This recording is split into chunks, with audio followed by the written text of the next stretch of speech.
Hi, I'm Mauricio Schiller and you're listening to The Schillering Hub, a podcast gathering hospitality professionals from around the world to talk about what hospitality is and what isn't, and their lives, the innovations, and the ideas that set some businesses apart and others not.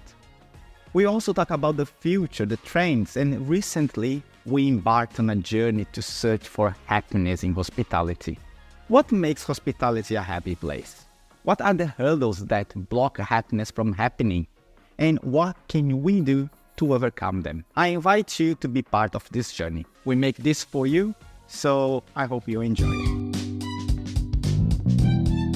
Help to create and develop places that are good for people and local communities is a big passion of mine. I worked with a lot of indigenous communities, local communities around Latin America and Europe, and it's really fulfilling to see how you can use tourism and strategies as a tool to improve a place and lives, really.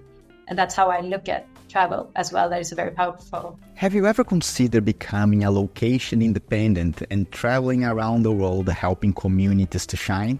Today we're chatting to Samira Holma, an entrepreneur, writer, and marketer. 8 years ago, Samira decided to leave her comfortable lifestyle in Switzerland as a sales and marketing director and took on a journey towards location independence, also referred to as Digital Nomad. She moved between Central and South America, where she used her marketing skills to help destinations to promote themselves, mainly working with indigenous communities leveraging tourism as a source of income to improve the livelihood she touched. I had this lifestyle also now for a longer time. I often team up with brands who want to reach the location independent community as well, because I have a good understanding of it from all kinds of angles. So that can be anything from creative platforms, marketplaces that make a more flexible lifestyle easier. And I help them as well, making sure that they reach the right audience, marketing, strategy, sustainable business growth. And all my projects are very centered around the local community. I'm very passionate about that. That's why I moved more towards place development lately. So we make sure that whatever we do is in close integration with the local community and something that benefits them. So we always work closely with them. We spoke mainly about the competitive world of destination marketing and how authentic local experiences, when worked aligned with local communities, promote a location sustainably and also educate tourists about local knowledge, and how she managed to become a full-time traveler. Little note, she helps others to achieve this too. Before we start the podcast though, answer our question box on Spotify. What is the most important factor you look at when choosing a travel destination? Now sit back, relax, and enjoy the chat. Hello, lovely people, and welcome to another episode of the Schillering Hub podcast talking hospitality. And today we will spend our next 30 minutes with Samira Holma, an entrepreneur, marketer, and writer, and full-time traveler to speak about destination marketing, but also a little bit about this crazy adventurous life as a digital nomad. Samira, welcome to the show. Thank you so much, Mauricio. It's great to be here with you today. That's great to have you on the show. Finally, we had some technical problems the first time we tried to connect, but I hope that today everything works well. And Samira, you have achieved something that a lot of people wish, that is being a professional traveler, independent and professional traveler. How did it all start for you? Well, it started about 8 years ago. I was having a more of a traditional job. I had a nice life. I was happy with how things were, but I felt as if something was missing. I had a good job, a nice apartment, my hobbies, friends, and everything, but still felt as if something was missing, and that kickstarted a change for me. So I started to think about it. I started to research and talk to a lot of different people, and I heard about something called vacation independence. And I decided I wanted that. Even if I thought it sounded a little bit too good to be true back then, that you actually could work with something that you really find fulfilling at the same time as you also design your ideal lifestyle. But I made a plan for myself back then. So this was in 2016, approximately, and took a leave of absence from my company, had savings, and I left to Cuba with a one-way ticket to start to design my ideal lifestyle and build my business. But I could never have imagined back then how things would turn out. And why Cuba? Cuba, because I always had a dream of being based in the Latin part of the world. I've always been very attracted to the Latin culture. And also Cuba, because I had been very busy before. I took this break and I wanted to disconnect from my previous life, from all the emails, from everything completely. Obviously, I wrapped it up nicely before. But Cuba back then didn't have an internet available in the same way. And it's a great place to really change your reality and really kickstart the Latin American chapter. So that's why. And I always wanted to go there as well. Well, this is a quite fantastic line. But when I think about being location independent, the only way I see that, and pardon, it's my small mind of seeing things, but the way that I see is always being like the digital nomad. But then you go to a place where internet, it's not really accessible. So I'm really puzzled like how you managed to get there and actually start that journey in your life from a place that in my mind works completely differently. Yeah, no, it's a great question. And Cuba, it was more to disconnect and connect more with myself and having that time. So I didn't work as much my first weeks. It was more about getting into it, getting into a different mindset and all of that. Cuba is much more connected now than back then. So there are obviously many businesses there and so on. But I continued after that to Colombia, to Peru, to Argentina, to other countries that were more connected. And that's when I really started to network and get things moving. So your question is fair enough. Cool. That's good that I'm not being silly here. But where are you from? I'm a mix. I grew up in Sweden with the parents from Finland and Bangladesh. All right. So you didn't speak even Spanish when you No, I didn't speak any Spanish at all. I knew how to say hola, and I remember when I went there in the beginning, it was very hard because they also have a special accent, very charming, but a special accent in Cuba, which was even more difficult for me to understand back then. But it was also a good motivation because many people didn't speak English in the parts where I went, so I had to pick it up, and I always wanted to learn Spanish as well. So I brought a dictionary with me back then that I always had with me, and I was very disciplined in the beginning, and I started to pick up Spanish step by step. And now I speak it fluently, and I also work a lot in Spanish with different companies and brands around in Latin America and Southern Europe as well.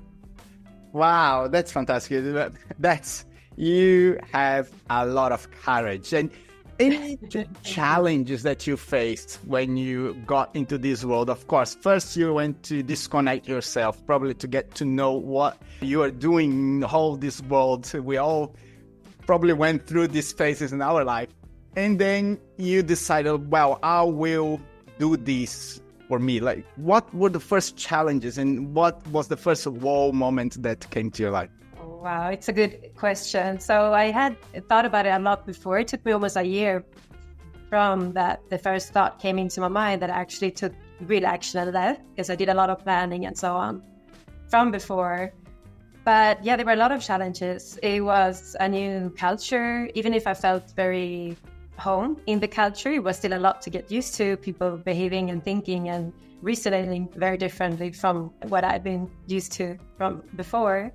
It was also everything about running your own business from the beginning, starting from scratch. I didn't have much of a network in that sense, especially not in that part of the world either.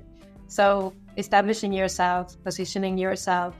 And I think as many of us can relate to, when you make a big shift, especially when it's not the common route in life, that self-doubt is also very common. Sometimes you will feel like, what am I doing? When your life is very different from the majority, especially maybe the friends that you have back home. So a lot of that, and also in the beginning with this lifestyle, there was a lot of learning in terms of finding work-life balance, understanding how to take care of yourself while you're on the move, building genuine connections while running a business, and getting up to speed on new cultures while you're doing all the normal everyday stuff. So it was a lot, and I could never imagine how long I would do this when I started. Now it's been more than 7 years, which I never would have imagined back then. So yeah, it's so cool. And like you've been talking about like creating your own business and creating that network. What did you do? What was your beginning? Yeah, so I have mixed background of strategy, sales, marketing, and I worked more than 10 years in tourism industry. Over the past years, I moved more towards place development. So now I usually work in between destination marketing, tourism, and place development. I really see them going together anyways. So what I do is that I team up with places, destinations, DMOs, as well as brands, and I help them with strategy and marketing.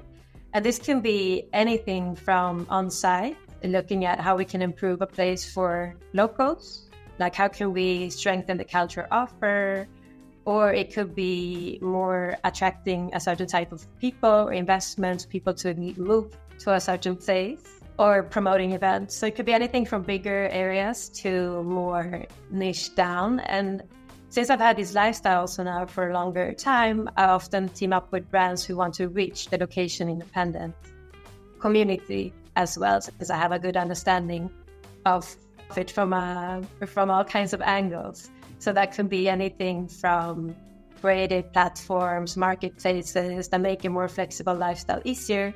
And I help them as well, making sure that they reach the right audience, marketing, strategy, sustainable business growth. And all my projects are very centered around the local community. I'm very passionate about that. That's why I moved more towards place development lately. So we make sure that whatever we do is in close integration with the local community and something that benefits them. So we always work closely with them. So that's my main. And also another part of my business is lifestyle designing. So I also help people who are interested in having or designing a more free, intentional lifestyle that gives them more time for what matters most to them. I help them with the steps. That's good that you do that. I actually, I spoke to you, I think, about my cousin, Ana Clara Chile. So big to see you, Ana Clara.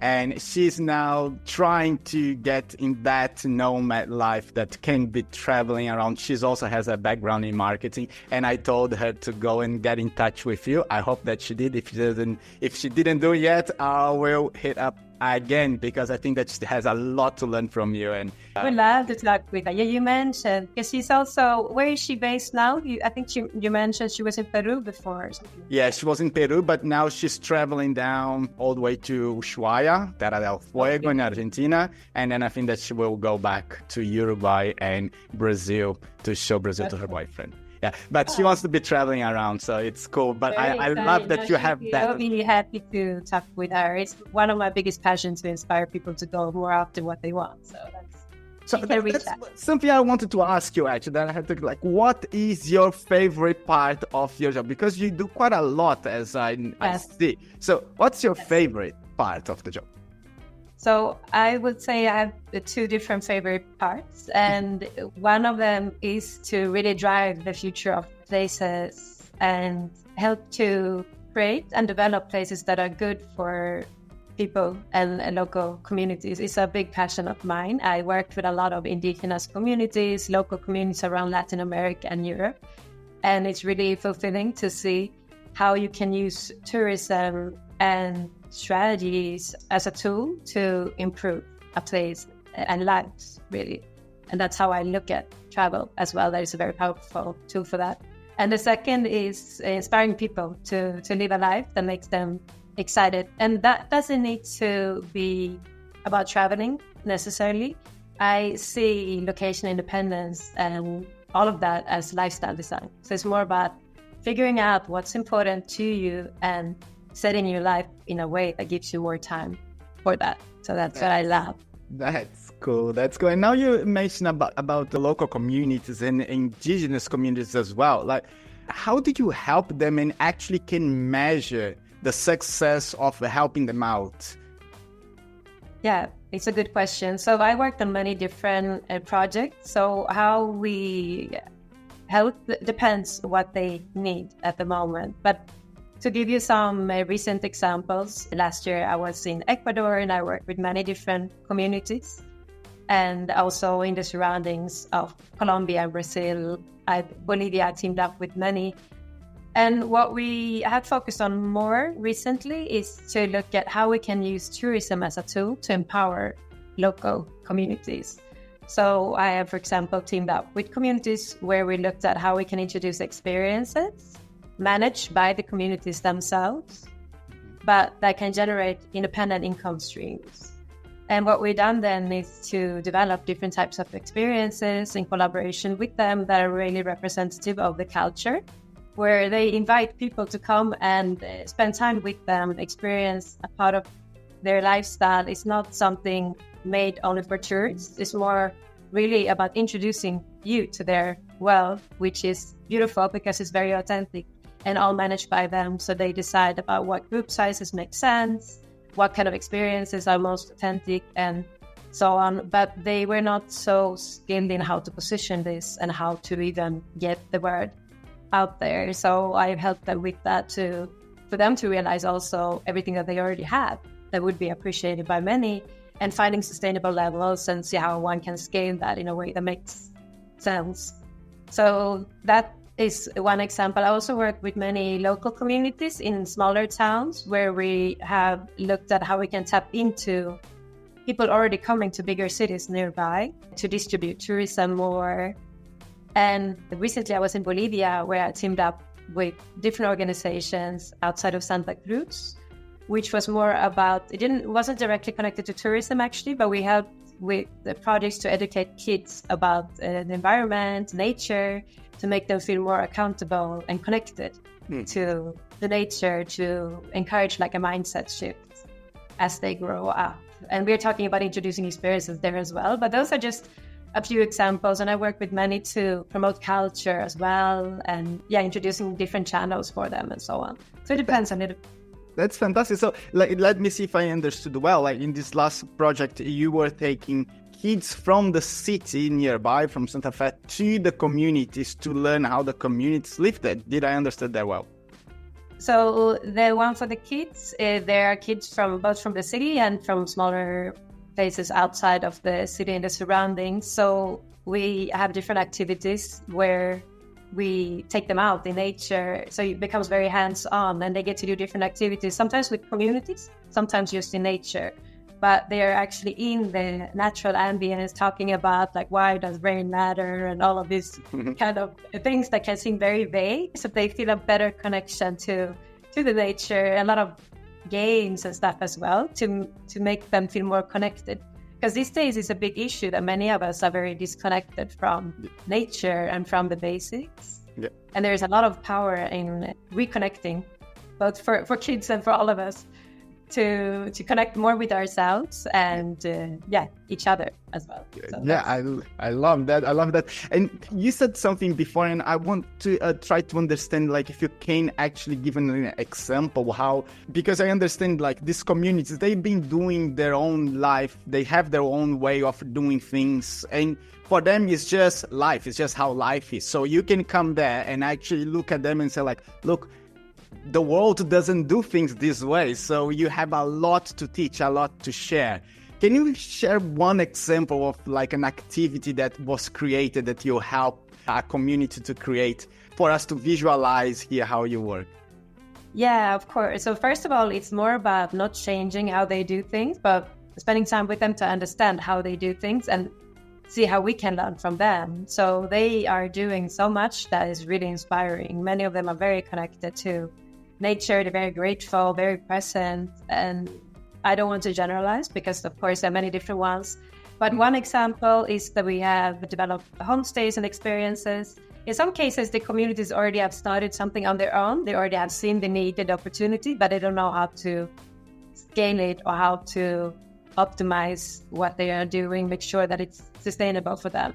So then it's more about reviewing. But activities can be everything from spending time there, like sleeping in a homestay, or sometimes they have cabañas, like different types of houses where you can stay, so you have more privacy, but you're there.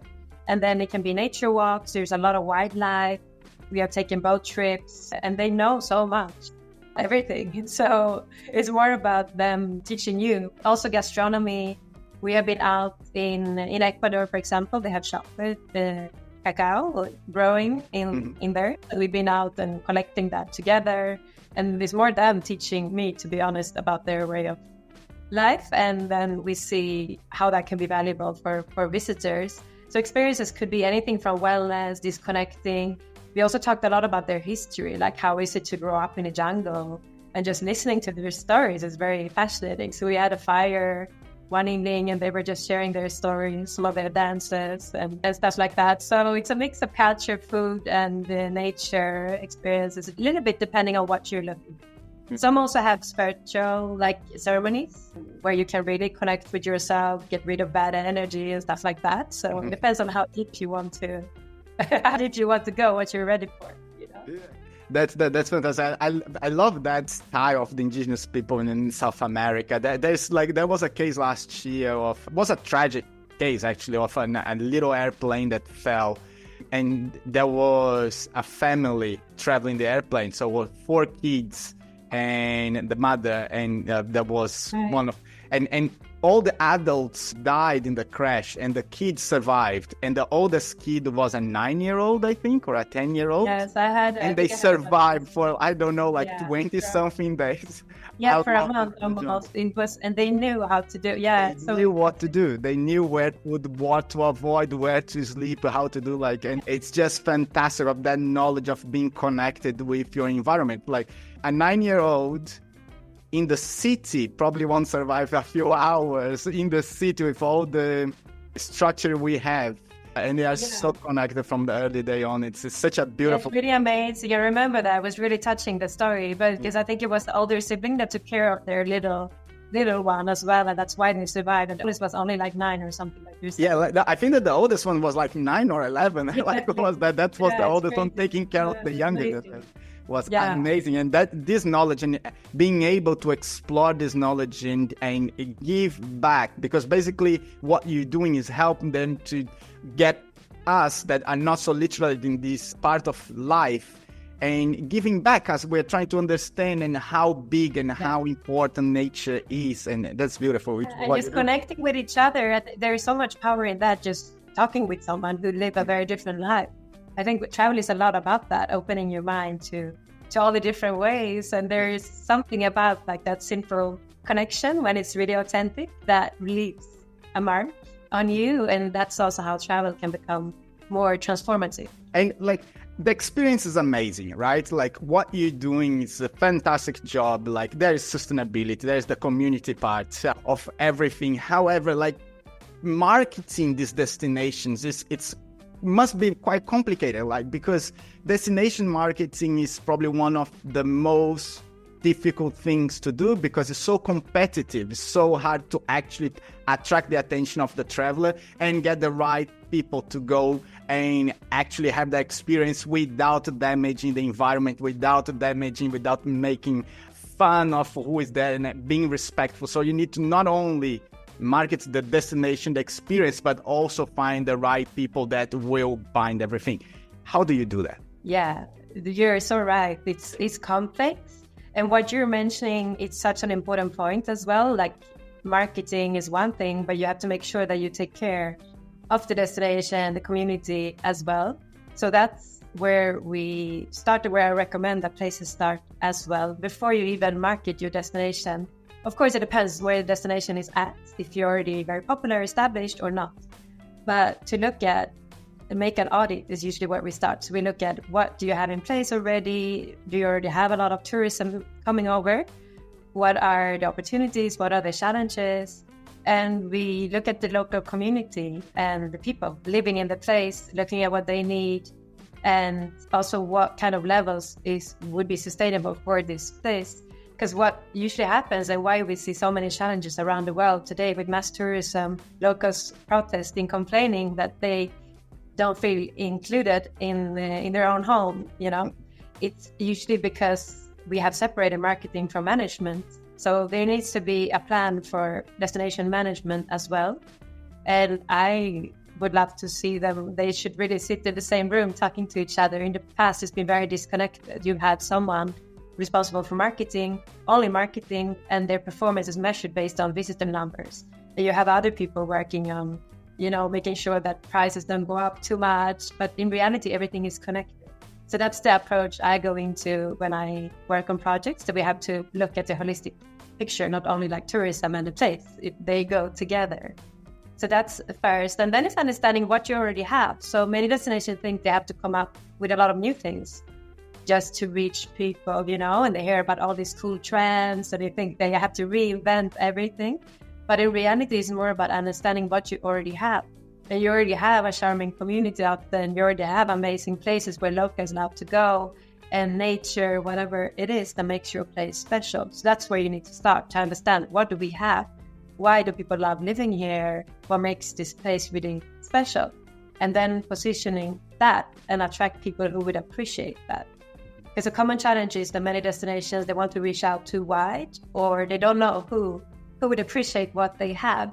So you have to do some research here to understand who is the right target group for you. And your destination won't be a fit for everyone, and that's okay. So what kind of people would be a good match? And once you know that, you can personalize your communication, which is what makes it go from difficult to easier. Because you're talking directly to your target audience, and you understand what's important to them, but you're not trying to fake it either. You're just sharing what you have, and people who would appreciate that are welcome to come over, right?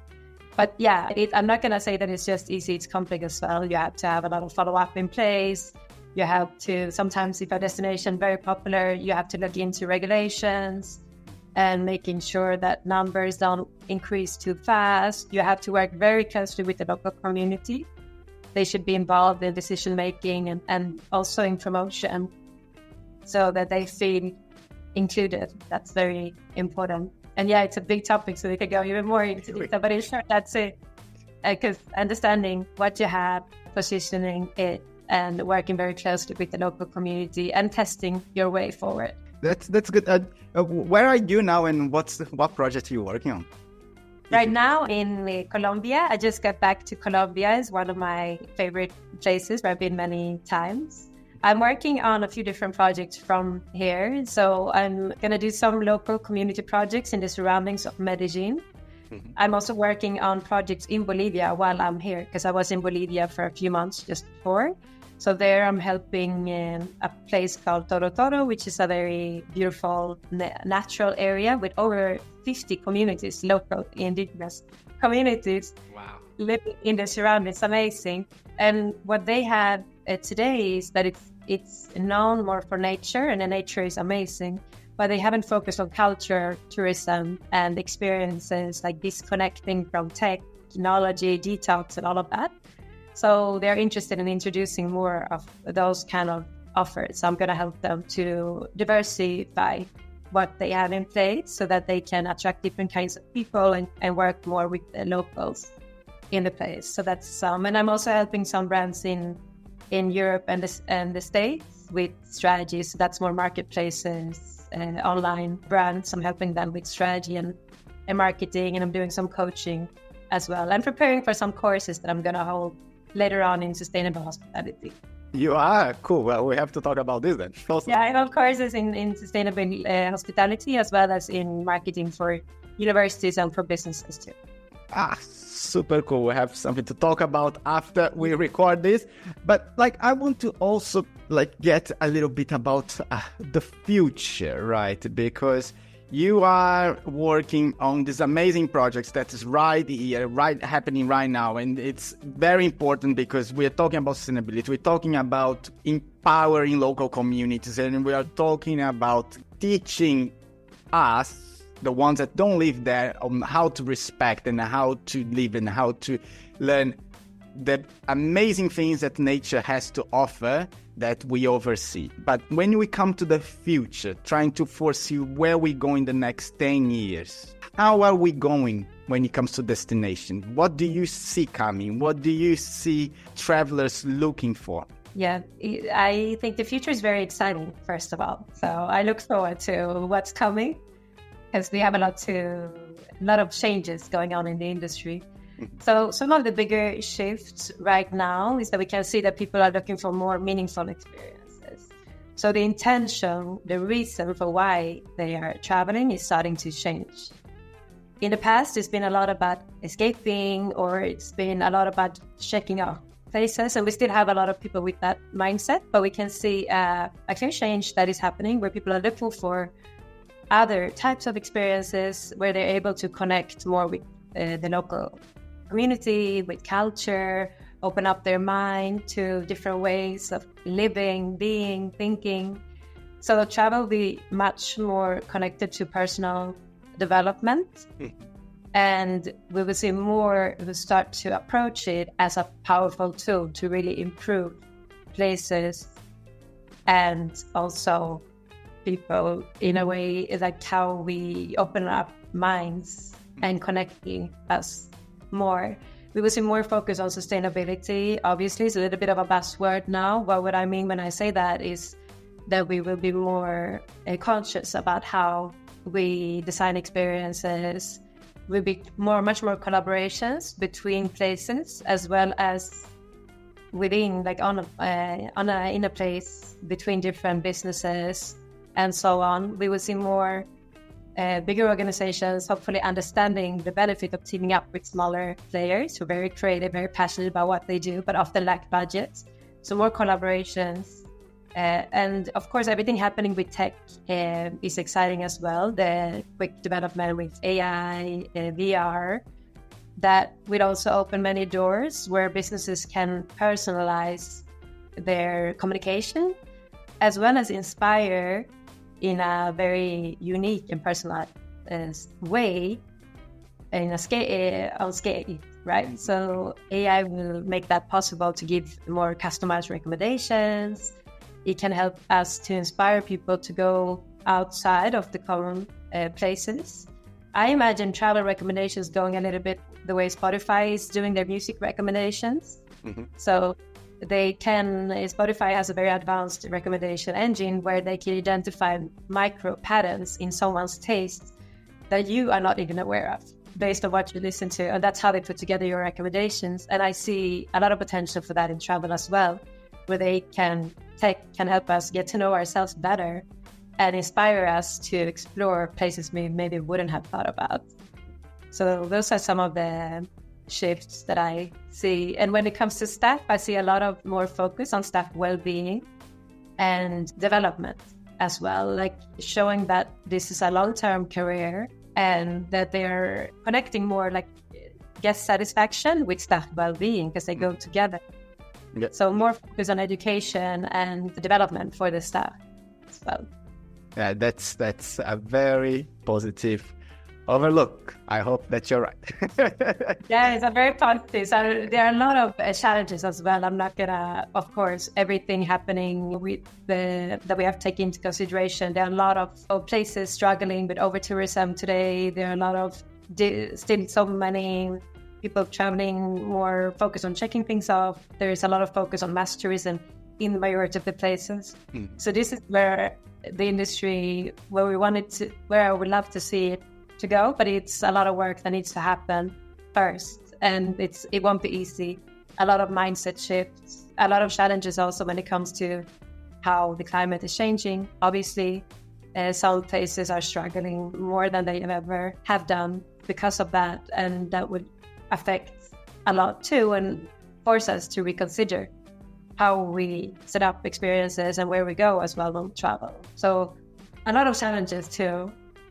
So let's be realistic about that. But it's important to have a positive outlook, I think, even when you want to manage the challenges. It helps to stay positive.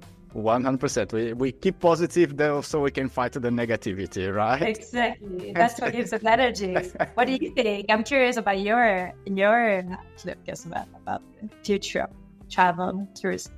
Well, I have many features when it comes to destination and like thinking more about what we speak about, like local communities. And you spoke about VR, right? Like here in Prague, I have one of my friends that has this amazing experience that he travels in time. So he dressed up during COVID time when everything was locked down. He got a professional camera, like a filmography team, and they dress up as the plague doctor of Prague during the plague time in the 1600s. And he walked around Prague, you know, because it was all empty, everything. So it looks like you are in that time of the... And he does live. He explained what that doctor was doing, how he was treating people, and explaining a little bit of where they are in Prague. And what he does is getting that into big companies like Alphabet, Facebook, and Meta, and he does as a team building for them, but it's live. So he is here in Prague with the microphone, talking to people, answering questions, and doing that immersive destination marketing in the end of the day. He's showing the place, and now they are moving to VR. Yeah, so this is just in a big screen, and now they are moving to VR. So I can see that it's such a powerful tool for the indigenous communities as well, because you can explore all the knowledge without having the impact in the environment or in their lives actually there. There is all that, of course, you can get as a premium when you get the people there, but you, as you said, you put limitations on the numbers, but you can still introduce all the knowledge and they can still make their living by showing their culture via VR or just via Zoom. So it's, I see that there's so many opportunities there. I'm very excited about immersive experiences as well. And that's really what makes experiences memorable as well. When you connect the different senses and it really makes an impact on you, that's how you, it's a powerful in there as well. Walking down, being in the history rather than just reading about it, right? Yeah, exactly. Samira, that was awesome to talk to you. How can our audience get in touch with you and learn more about your work and get inspired to become a professional traveler as well? Location independent. Yeah, it was great to talk to you as well. Really enjoyed this chat. So you can connect with me on LinkedIn. That's one of the channels where I'm most active. Just find me under my name, Samira, or my website. And I also have quite some content on Instagram with tips and inspiration centered around lifestyle design, authentic travel, and living an intentional life. So those are good channels to reach out. And I'm happy to connect with people who are interested in these topics, of course. Awesome, Samira. I will put all the links there, but it was a pleasure to talk to you. Actually, got me some energy here. I was a little bit sick, so just this chat actually gives some energy. So thank you very much for spending some time with us and sharing all you've been doing. It's impressive. Thank you very much. Thank you so much for what you do. You are really driving a positive change. We focus on more collaboration. So I'm just happy to be a part of that. So we hope. Thank you very much, Samira. See you later. I'll talk to you next time. Bye.